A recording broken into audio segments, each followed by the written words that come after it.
Gente, vocês estão me ouvindo?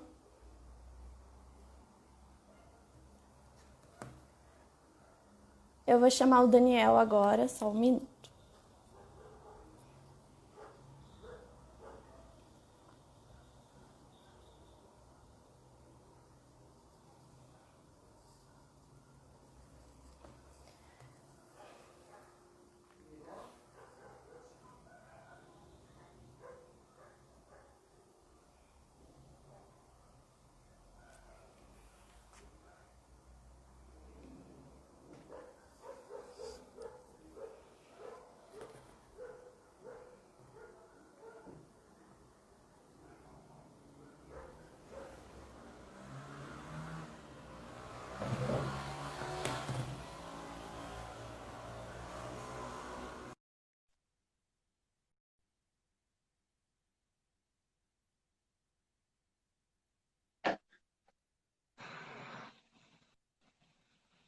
Olá, boa noite.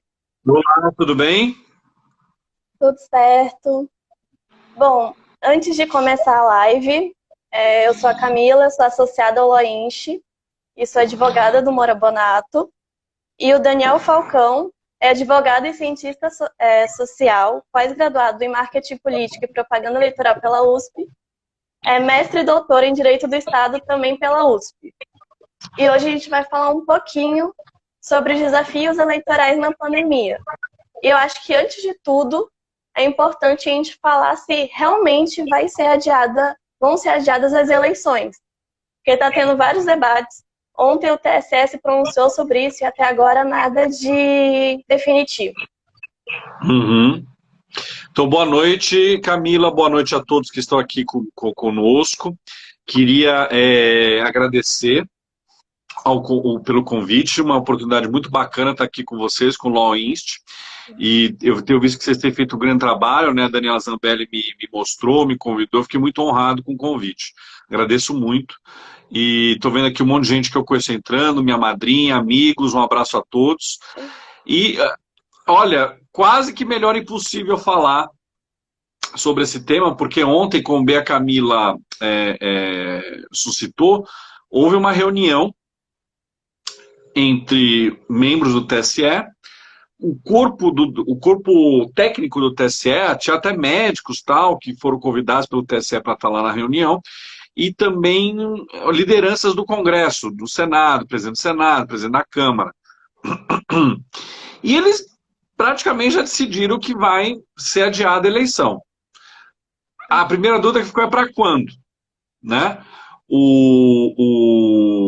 A proposta que apareceu ontem, com uma possível mudança na data do segundo turno, é de que o primeiro turno aconteça dia 15 de novembro, ou seja, o primeiro turno fica adiado 1 mês e meio, vai arredondando. E o segundo turno seria dia 29 de novembro. Aí tem gente que defende que o segundo turno seja 6 de dezembro, continuando fazendo eleições aos domingos, né? Desde 1990, as eleições brasileiras são sempre aos domingos. E você tem várias outras coisas que você pode mexer ali, né? Agora, ficou muito claro para a sociedade que tanto o TSE quanto, pelo menos, as maiores lideranças do Congresso, não vou dizer que todo o Congresso, mas pelo menos as pessoas que mais aparecem como lideranças no Congresso, defendem que a eleição ainda seja esse ano, que nós tenhamos eleição esse ano, que a eleição ainda seja esse ano, e que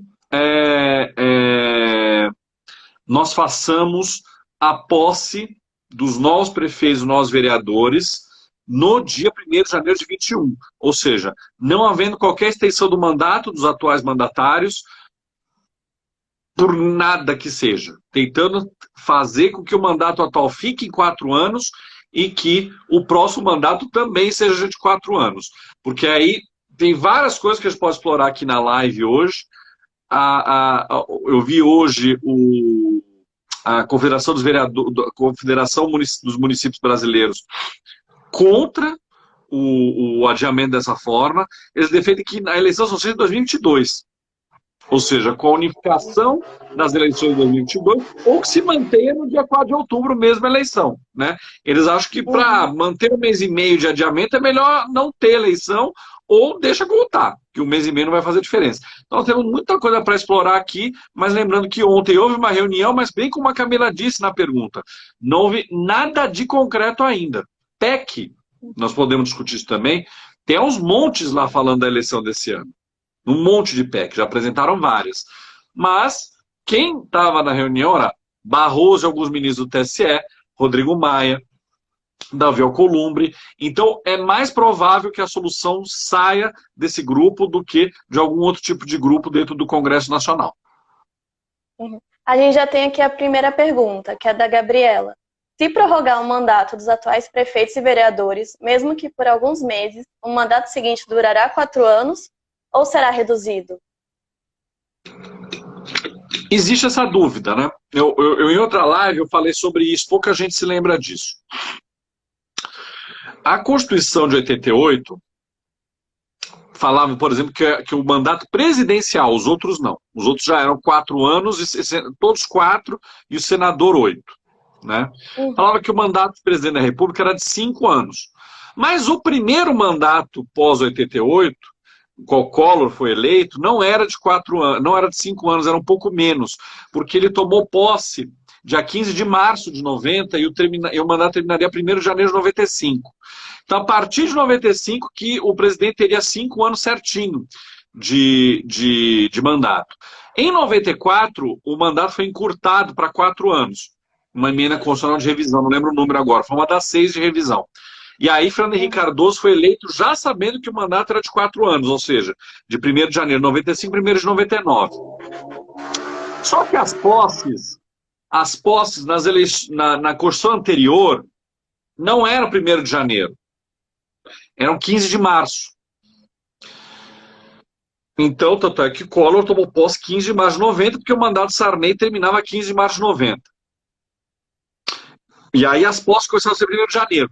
Mas a Constituição falou que as posses eram 1º de janeiro para governador, prefeito, presidente e vereador.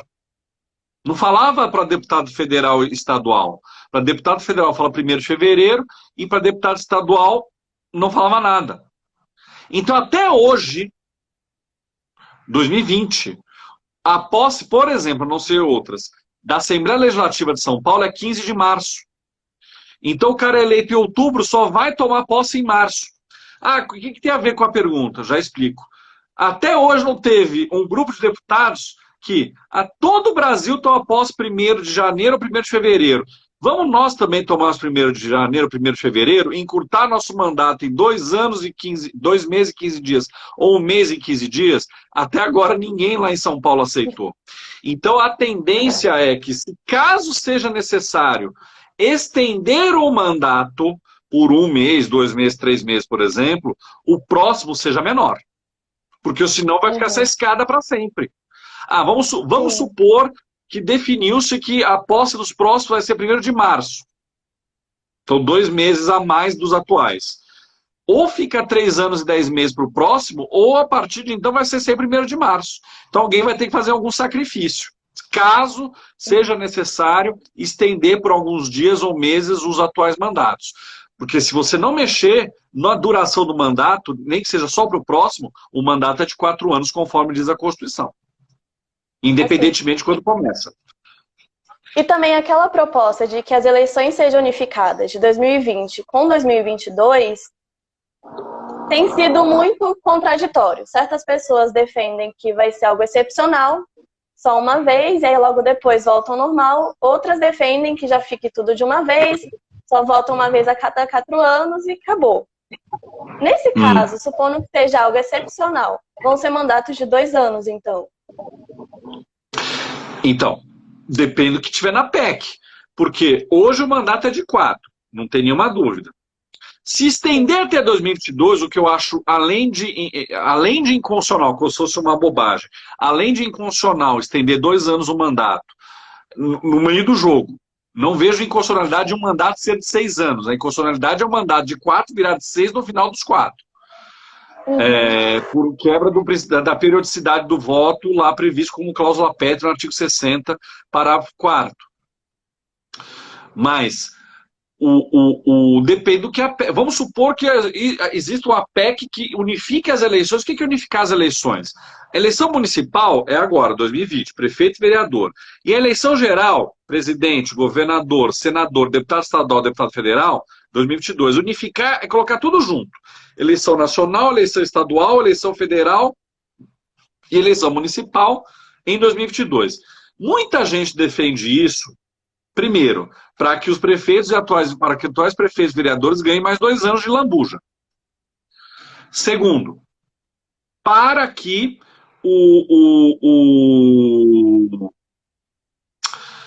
haja uma economia de recursos fazendo a eleição tudo junto. Agora, são raras as propostas que defendem a unificação para 2022, levando-se em conta que o mandato dos prefeitos e vereadores que fosse eleito em 2022 seria só de 2 anos. Se for de 4, aí unificou de vez as eleições. Então teria que ser 2 anos. Excepcionalmente, esse atual mandato de 4 vai para 6 e o próximo vira de 2. Duvido que o Congresso fizesse coisa parecida. Vai ficar de 4 e vai unificar para sempre. Eu tenho um artigo, já publiquei faz uns 5 anos, junto com a professora Marilda Silveira, aqui de Brasília também, com o ex-ministro do TSE, Joelson Dias, colocando uma série de críticas à ideia de unificação das eleições. Essa ideia vem de vez em quando aparecendo na sociedade e nós criticamos trocentos aspectos disso. Democracia tem que ter exercício da democracia. Votar, votar, votar. E não votar menos, votar menos, votar menos. Unificar é votar menos. Até casa um pouco com a pergunta que a Bia acabou de fazer. Que por que a prorrogação dos mandatos é considerada uma afronta à democracia, considerando essa unificação? Mais uma vez, mandato longo não é inconstitucional per se. No Chile, o mandato de presidente já foi de 6 anos. Na França, o mandato de presidente já foi de 7 anos. Hoje são 5 anos, já foi 6 também. Mandato longo não é um problema. No Senado são 8 anos no Brasil. Então não é um problema em si o mandato ser longo. O problema é prorrogar o mandato no meio dele. Hoje o mandato é de 4. Aí nós estamos no 3 anos e 6 meses. Só falta 6 meses para acabar o mandato. 6 meses e 15 dias, vai arredondando, para acabar o mandato. Aí agora vai prorrogar mais 2 anos? Isso quebra a competitividade eleitoral. Isso você dá de lambuja 2 anos para os atuais vereadores e prefeitos ficarem ainda mais fortes politicamente. Tem que ter periodicidade. Desculpa, termina. Pode falar. Não, pode falar. Não, também considerando que os candidatos que foram reeleitos nas últimas eleições vão ficar no poder por 10 anos. E não só por 8. Exato. Não por 8. Então, o problema não é ter mandatos mais longos. O problema é ter mandatos mais longos no meio do mandato. Se você, hoje, por exemplo, vamos discutir, olha, o mandato presidencial de 4 anos é curto, vamos mudar para 6. Ok, desde que seja a partir de 1º de janeiro de 23. Não vejo problema. Não vejo inconstitucionalidade. Agora, o mandato dos atuais prefeitos e vereadores, já no finalzinho, você estender mais 2 anos, aumentar em 50% a duração, isso vai contra a democracia. Não dá. Para os próximos não tem problema, mas para os atuais não se muda, é a lei do esporte, mas é a lei do direito eleitoral também. Não se muda regra do jogo no meio. Termina o jogo e para o próximo jogo a gente faz a nova regra. Lembrando, uma coisa que pouca gente tem lembrado, mas é porque é muito óbvio a resposta, a Constituição tem o chamado, de forma errada, princípio da anualidade eleitoral, que, para que é do direito, aquela velha discussão, princípio é regra, uma regra, mas todo mundo chama de princípio. Lá no artigo 16 da Constituição diz que a lei que altera o processo eleitoral, para valer para a eleição seguinte, tem que ter sido feita, publicada e promulgada 1 ano antes da eleição. A eleição é em 4 de outubro, ainda não foi adiada. E estou querendo mexer nas regras agora. O artigo 16 não deixa? Em situações normais de temperatura e pressão, não. Mas a gente sabe muito bem que, diante da pandemia que nós estamos vivendo, as pessoas vão se fingir, é verdade, vão fingir que o artigo 16 não existe. Porque senão não pode mexer em nada. Sim. Agora tem outra pergunta aqui da Daniela, que ela perguntou se o TSE já se manifestou sobre como serão as eleições em razão das recomendações de não aglomeração de pessoas. Não. Então, parece um aspecto bobo, né? A gente está tão acostumado, a eleição é as urnas, a sessão, ter lá os mesários, todos treinados, tá, tudo funciona muito bem no Brasil, né? Eu sempre defendo a justiça eleitoral na sua parte administrativa. A justiça eleitoral administra, organiza as eleições de forma impecável. Impecável é adjetivo que eu estou sendo até modesto. A minha crítica à justiça eleitoral, por exemplo, no meu doutorado, é de outra monta, na parte jurisdicional. Acho que a justiça eleitoral demora para fazer o trabalho jurisdicional e muitas vezes não faz bem esse trabalho, né? Agora, na parte administrativa, ao contrário, é um trabalho excelente. Nós temos 5.570 eleições acontecendo no mesmo dia e na mesma hora no Brasil. 5.570 eleições. Isso é uma coisa absolutamente fantástica. Pouquíssimos países conseguem fazer isso. E o resultado das eleições sai estourando na cidade mais atrasada, 8 da manhã do dia seguinte. É impressionante. É impressionante. Mas, enfim. Ainda não se tratou disso, Daniela. Por quê? A gente não sabe exatamente o que vai acontecer. Tem que fazer mudanças na lei, né? Uma das sugestões que o Barroso trouxe, eu li hoje nos jornais, ele já vinha trazendo e já meio que barraram. Que era, o Brasil não tem essa tradição, os países têm, mas o Brasil dessa vez faria eleições em dias diferentes. Então, por exemplo, a eleição seria sábado e domingo, não só domingo, para haver menos aglomeração de pessoas. Foi barrado por questão orçamentária. Calcularam. Eu vi que também deu uma questão de segurança, né? Então, para fazer por exemplo, isso... tem que ver as urnas. Oh, perdão, não, pode falar, Camila. Pode falar. Não, o que eu tinha visto, na verdade, é que, por exemplo, fazendo a eleição em 2 dias, teria que desenvolver um esquema de segurança para cuidar das urnas entre o sábado e o domingo. Porque, bem ou mal, é algo sem precedente. As eleições sempre foram um dia só. No Brasil isso não existe, como eu falei, não existe a tradição de fazer eleição em 2 dias. Em outros países isso acontece. Ia ter que se gastar muito mais segurança. Fez-se o cálculo. Isso ia custar 180 milhões de reais. 180 milhões de reais. Aí falaram, não, vamos fazer outro jeito. Então a ideia que eu ouvi, eu já vou entrar na questão do protocolo, é de a eleição começar mais cedo e terminar mais tarde. A eleição é das 8 às 5 do horário local. Tanto aqui no Acre, são 2 horas a menos que Brasília, é das 8 às 5 do horário do Acre. Começar as eleições. Essa era a ideia. Também isso vai custar mais caro, mas obviamente muito menos do que fazer em 2 dias. Mas tem a questão da segurança, né? Não sei se você ia me perguntar, Camila, que muita gente gosta de falar de urna eletrônica, né? E aí eu já aproveito para pincelar esse assunto. A urna eletrônica, ela não é infraudável, indevassável. Isso não existe. Não existe algo indevassável. O problema é que para você fraudar uma eleição, você precisa entrar em todas elas ou em boa parte delas. E essa entrada para fraudar uma urna é individual. Por quê? É uma coisa muito simples. Eu não entendo nada de computador e sei explicar isso. A urna só entra em rede quando a eleição acabou. Ela imprime um papel mostrando quantos votos cada candidato, cada partido teve lá. Aí os fiscais conferem, estão com o papel na mão, ligam na rede e aí a urna manda essa informação para o TRE daquele estado. É o único momento que a urna entra em rede. Então não dá para fraudá-la em rede porque ela não fica em rede. E ela só fica em rede quando a eleição já acabou. Então, agora, urna por urna, aí em tese dá para ser feito, que na prática é possível você fraudar uma eleição muito grande no Brasil por urna. Isso é a questão da segurança. O que fazer com a urna? Vamos supor que fossem 2 dias.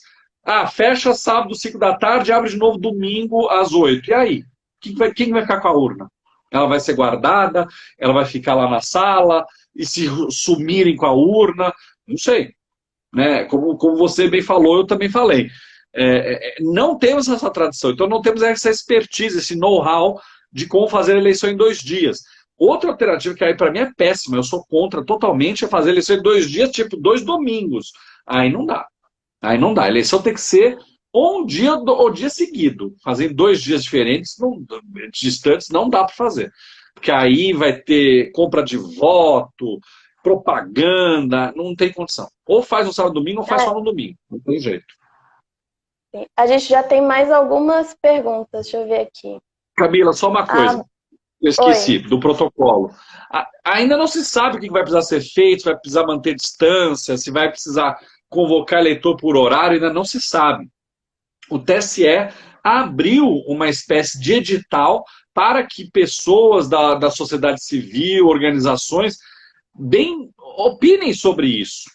Né? Uma das associações que eu faço, que é a Abradep, Academia Brasileira de Direito Eleitoral Político, foi convocada a tratar desse assunto para opinar. E aí, que tipo de protocolo sanitário vai ser feito nas eleições? Vai precisar ser feito? Esse que é o problema. Nós estamos decidindo em junho uma coisa que vai ser provavelmente em novembro. Pode ser que a pandemia esteja razoavelmente controlada e pode ser que a pandemia tenha voltado numa segunda, terceira onda. Mas não tem jeito, tem que decidir rápido. Eu escrevi um artigo na Folha no final de março, começo de abril, porque não é todo mundo que sabe disso. O calendário eleitoral, gente, as pessoas pensam só no dia da eleição, mas tem datas na lei, na legislação eleitoral, acontecendo desde janeiro. Em abril, tem uma data importantíssima, que é os 6 meses antes da eleição. O cara que quer ser candidato, dependendo do cargo dele, tem que sair do cargo. Dependendo de onde ele mora, e ele quer ser candidato em outra cidade, ele tem que mudar o domicílio eleitoral e ele tem que definir qual partido pelo qual ele vai se filiar para ser candidato. É uma data fundamental. E a data estava chegando, a pandemia começando, e ninguém sabendo o que ia fazer. Aí eu escrevi um artigo defendendo, isso já faz mais de 2 meses, quase 3, precisamos discutir para onde problemas.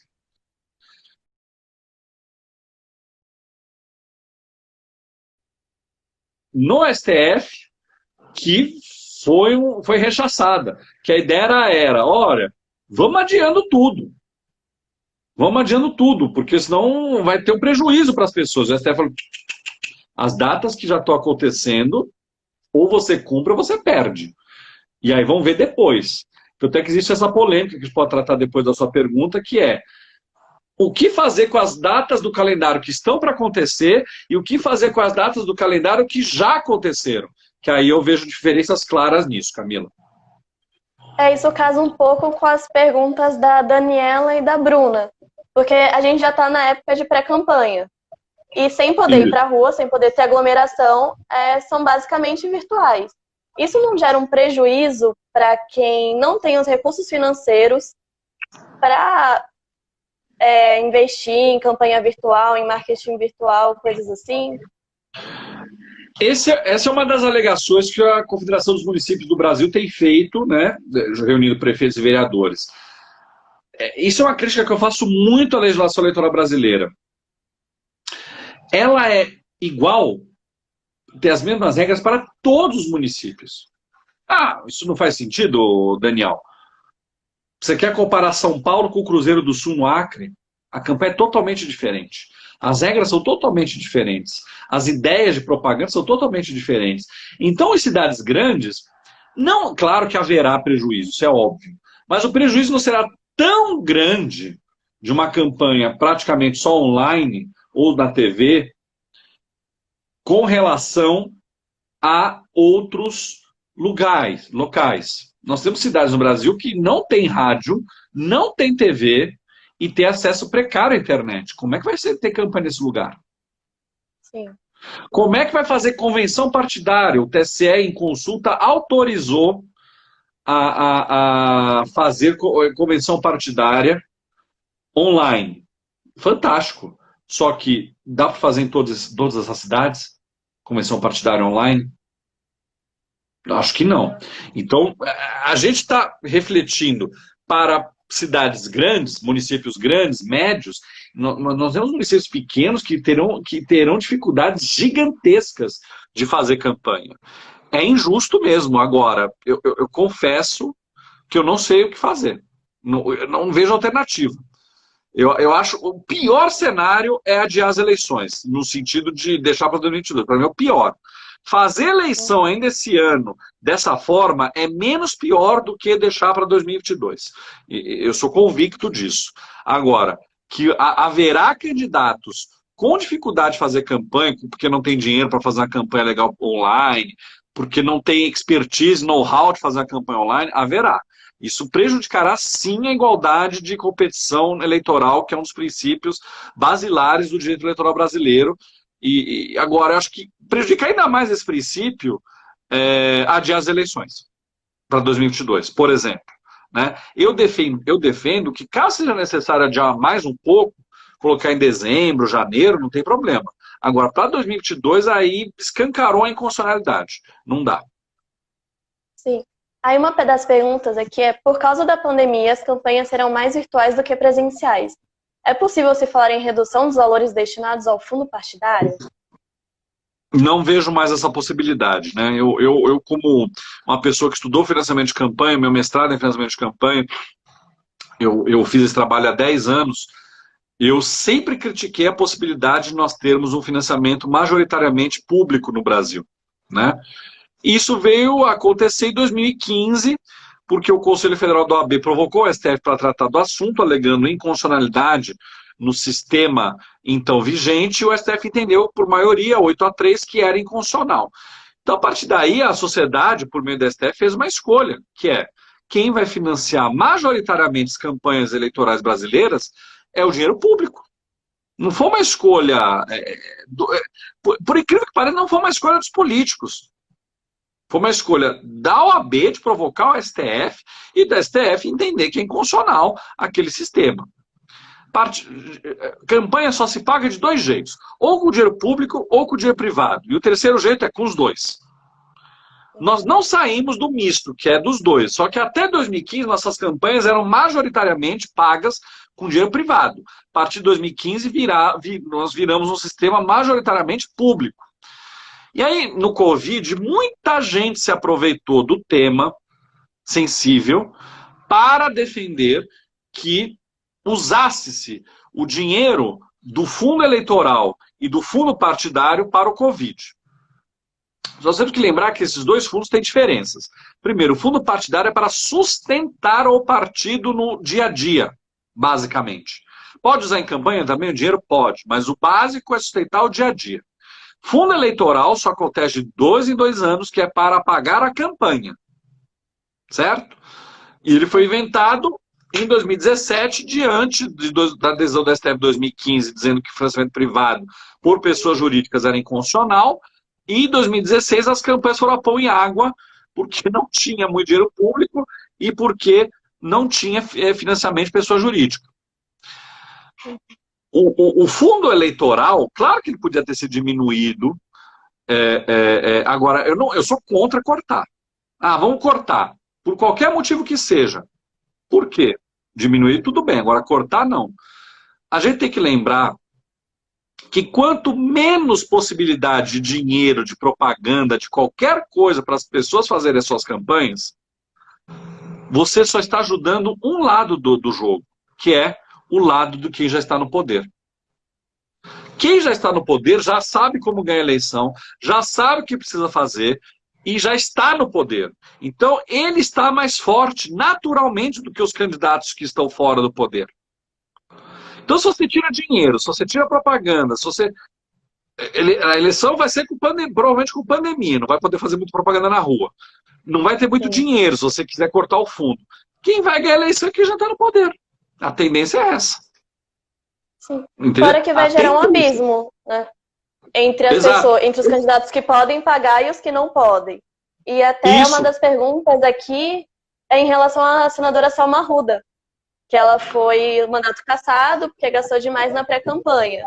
Nesse ano, como as pré-campanhas talvez sejam mais longas, as sanções vão ser um pouco mais leves ou não tem como prever? Isso é uma ótima pergunta. Porque eu achei engraçado que a Camila falou, nós estamos em fase de pré-campanha. Se você pegar a legislação eleitoral à risca, pré-campanha não existe. Por quê?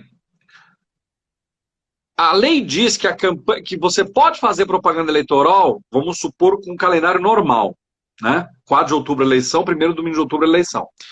Você pode fazer propaganda eleitoral a partir do dia 16 de agosto, tá? Aí a pergunta, o que é propaganda eleitoral? Propaganda eleitoral é aquela que pede voto.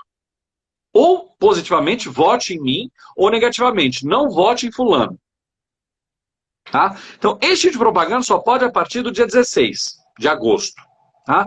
Ah, mas hoje eu vejo propaganda aí na WhatsApp e tal. Aquilo não é, se ela foi bem feita e corretamente conforme a lei, não é propaganda eleitoral.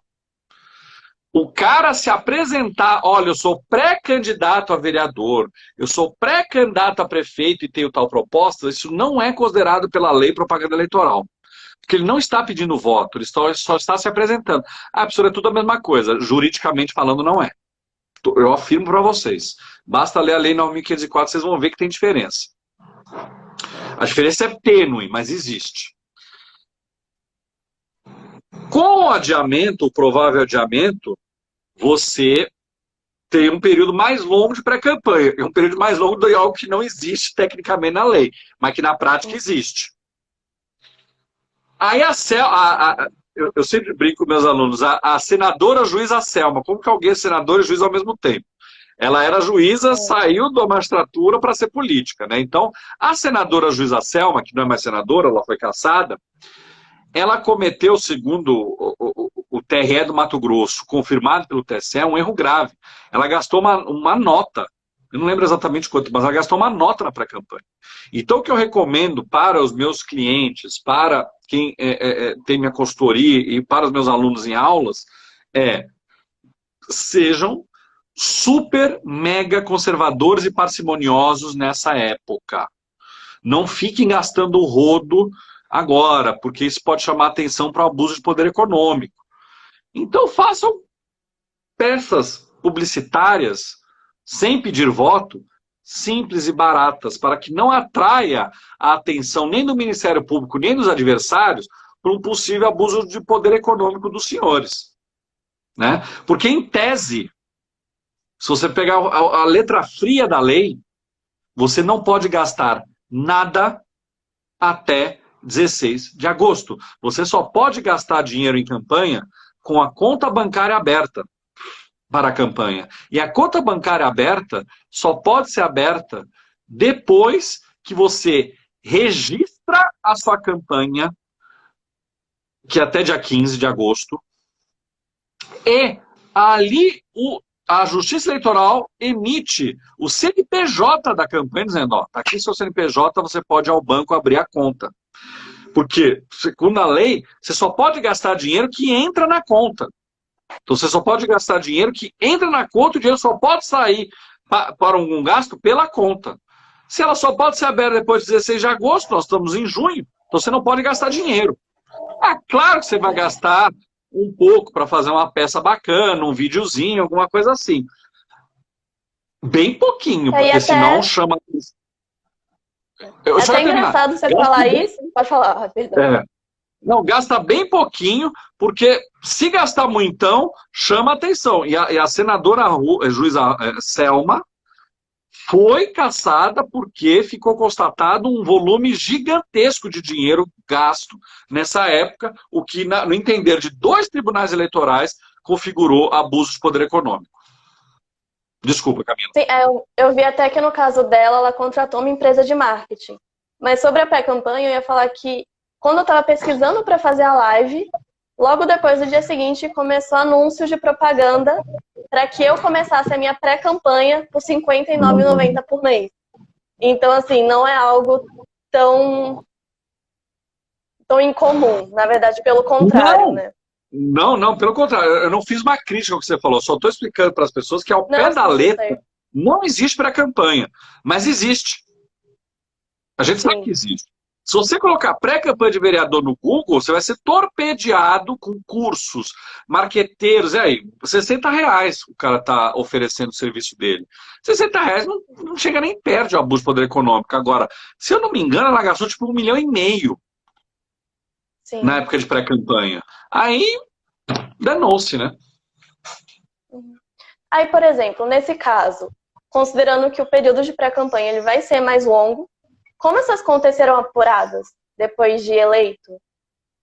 Então, você não tem prestação de contas de pré-campanha, é isso que eu estou querendo dizer. Você não tem prestação de contas, é um período que não tem formalidade. Inexistente, Veja que interessante. A partir do dia 15 de maio, a lei diz que você já pode arrecadar dinheiro para a campanha, por meio de vaquinha virtual. Financiamento, a lei chama de financiamento coletivo. Isso é chamado de crowdfunding para os anglófilos, ou vaquinha virtual para nós brasileiros que gostamos do vernáculo. Então você já pode arrecadar dinheiro faz um mês, nós estamos no dia 17 de junho, faz um mês que você pode arrecadar dinheiro. Mas você não pode tocar no dinheiro. A legislação permite que você só toque no dinheiro depois da conta bancária da campanha aberta, ou seja, depois de 16 de agosto. Então olha que engraçado.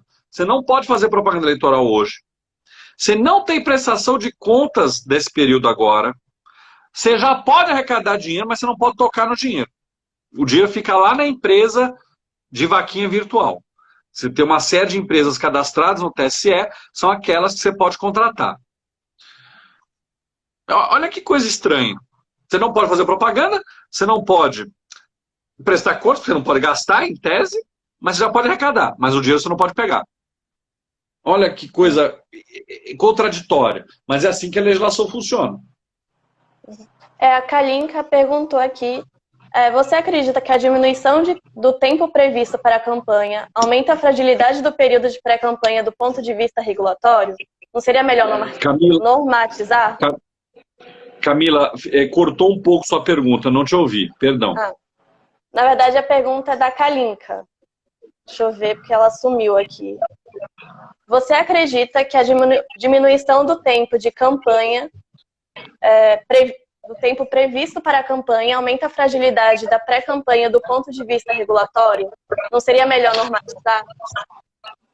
Olha, em 2015 o tempo de campanha foi diminuído.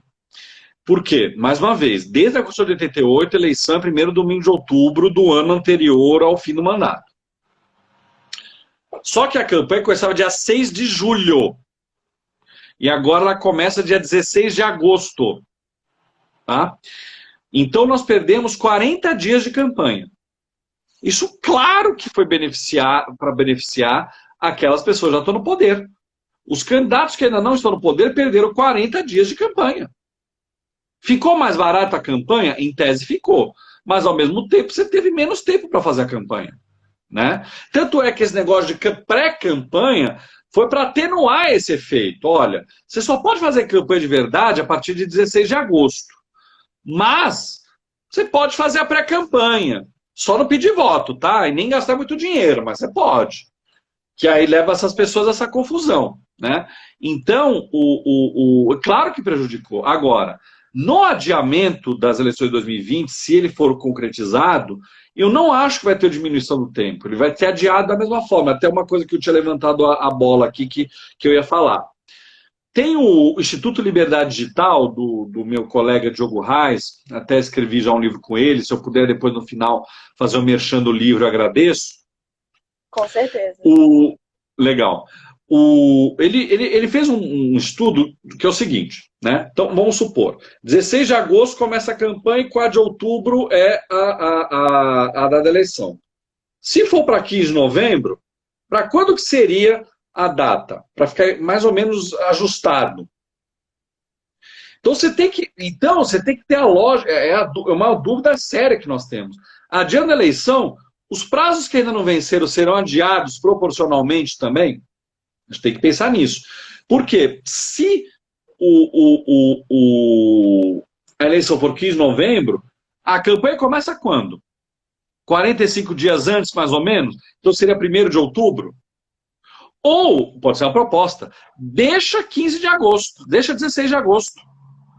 Que aí, nessa questão de excepcionalidade, fica uma campanha mais longa. Uma das ideias do Rodrigo Maia era de, já que não vai poder fazer muito campanha na rua por causa da pandemia, vamos ter mais tempo de propaganda na TV. quantos municípios no Brasil têm canais de televisão sediados no seu território para que haja campanha eleitoral naquela TV? São poucos. É uma medida que muda em poucos municípios. Entendeu? Por exemplo, Grande São Paulo. Eu moro em Brasília, mas sou paulistano. Não tem campanha na TV, nas TVs, nas grandes canais de TV, para prefeito de São Bernardo do Campo, para prefeito de Santo André, para prefeito de Osasco, para prefeito de Guarulhos. Não tem. Por quê? As grandes TVs estão no município de São Paulo. Entenderam? Então, não adianta muito para a grande maioria das cidades isso, para a rádio, sim. Né? Eu lá em São Paulo, algumas rádios que eu gosto, a sede em Osasco, Mogi das Cruzes. Aí no rádio a propaganda é daquela cidade. Você ouve na Grande São Paulo inteiro, mas a propaganda eleitoral da cidade no qual a rádio está sediada. Aí na rádio não tem esse problema tão grave, mas na TV tem. Então não adianta. A gente vai ter que achar um jeito de que a campanha possa ser feita na rua de forma condizente com o problema sanitário que nós estamos passando. É dificílimo? É, mas a gente tem que tentar dar um jeito. Porque senão realmente não vai ter cidade que não vai ter campanha nenhuma. Mas não existe nenhuma proposta nesse sentido, de regulamentar a campanha na rua. Então, aí que tá. O TSE, não é todo mundo que lembra, a Justiça Eleitoral tem o poder de regulamentar a lei, né, por meio de resoluções. Essas resoluções da eleição desse ano já saíram. Né? Elas têm que sair até março. E elas saíram, se não me engano, em dezembro do ano passado. Agora, diante do que está acontecendo, precisa fazer. Não saiu em nada. E aí o presidente Barroso, abriu o prazo para que pessoas sugiram coisas, médicos, especialistas, advogados, servidores da Justiça Eleitoral, entidades da organização da sociedade civil, sugiram medidas para isso. E aí tentar definir o mais rápido possível, porque lembremos, os tribunais superiores entram em recesso 1º de julho. Ou seja, ou é até dia 30 de junho, ou vai ser só em agosto que vai acontecer isso. Né? Só que essa PEC tem que andar rápido. Né? O Barroso pediu para que isso seja aprovado em 15 dias. Nós estamos no dia 17 e nada até agora. Nada até agora. E uma parte do Congresso contra esse adiamento de 45 dias. Querendo um adiamento até 2022, ou não querendo adiamento nenhum. Nós temos que lembrar, a Procuradoria-Geral da República é contra o adiamento. Ela quer que mantenha a eleição dia 4 de outubro. Então nós temos muitos interesses aí em jogo que a gente ainda não sabe o que vai acontecer no final. E acontecendo adiamento, quais protocolos serão adotados junto, imagino, com o Ministério da Saúde, ou até respeitando a OMS, para que as eleições ocorram mesmo em novembro, dezembro, outubro, que seja, de forma a que menos pessoas possam ser contaminadas. Entendi. Não sei se alguém tem mais alguma pergunta, alguém do público, mas acho que agora eu vou abrir um espacinho para você fazer suas considerações finais, anunciar o livro. Pode ficar à vontade. Legal. Uma coisa que eu tinha falado, que eu ia falar aqui e acabei não falando, que é a questão da forma. Como que a gente vai fazer esse adiamento, caso ele realmente ocorra? Precisa, obrigatoriamente, ser por proposta de emenda constitucional. Por quê? As datas das eleições são marcadas na Constituição. Não é por lei. Então tem que fazer PEC. Tá? Agora, todos os outros prazos do calendário eleitoral, além da eleição e da posse, podem ser feitos por PL, podem ser feitos por projetos de lei. Então, mudar o Código Eleitoral, mudar a lei das eleições, mudar a lei das inelegibilidades, o que for necessário, pode ser por PL e, no caso da lei das inelegibilidades, por proposta de lei complementar. Mas a data da eleição e, eventualmente, a data da posse dos próximos prefeitos e vereadores eleitos tem que ser por proposta de emenda constitucional. Então, precisa de 3/5 de cada casa, 2 votações em cada casa. E eles queriam fazer isso em 15 dias. Não sei se vão conseguir fazer. É a primeira coisa que eu queria destacar.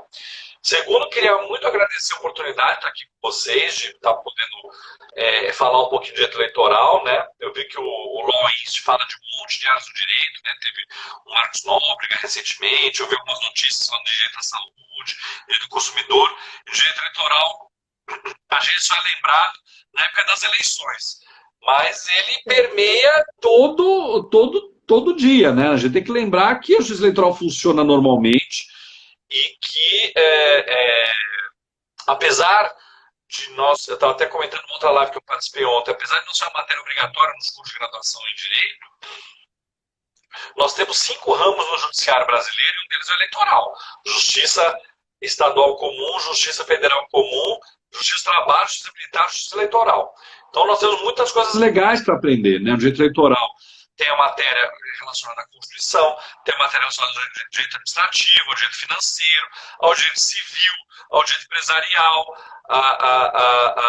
e ao direito penal e ao direito processual penal e processual civil também. Então é uma matéria muito rica que traz muitas coisas legais para estudar. O meu livro, Camila, que chegou ontem aqui em casa, a segunda edição, Direito Eleitoral Digital, publicado pela Revista dos Tribunais. Basicamente, eu, o Diogo, a Pamela e o André de Aqueta, nós pegamos tudo da legislação eleitoral que tenha interface com o direito digital. Propaganda eleitoral na internet, financiamento eleitoral na internet, urna eletrônica, crimes eleitorais que possam ser cometidos por via online. Tudo que possa ter interface do direito eleitoral com o direito digital está aqui no livro, tá? Acabou de ser lançado. Então, quem quiser estudar um pouco mais isso, que é uma novidade, nosso livro foi praticamente o primeiro a tratar do tema, fica à vontade aí, tá já na nossa segunda edição.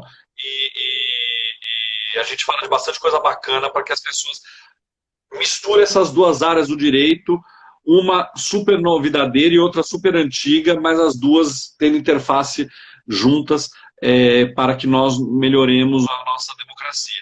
E só mais uma coisa que eu lembrei, que tem a ver com isso, que tem muita gente falando, olha, por que não, já que nós estamos no período de pandemia, por que a gente não faz votação para a internet? Na Estônia já se faz. Né?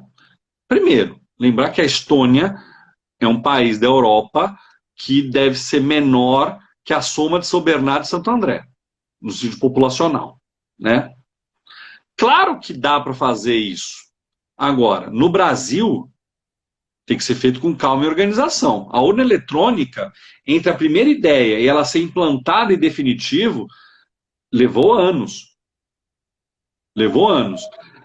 E nós estamos num país onde há uma desconfiança eleitoral muito grande, né? A urna eletrônica começou a ser alvo de desconfiança, sempre foi, mas um alvo de desconfiança mais forte desde 2014, em especial 2018 também. Então, nós temos que reganhar a confiança dos eleitores em relação à informatização do voto, para que nós passemos para um próximo passo, que seria o voto, por exemplo, pelo celular, pela internet, de alguma forma.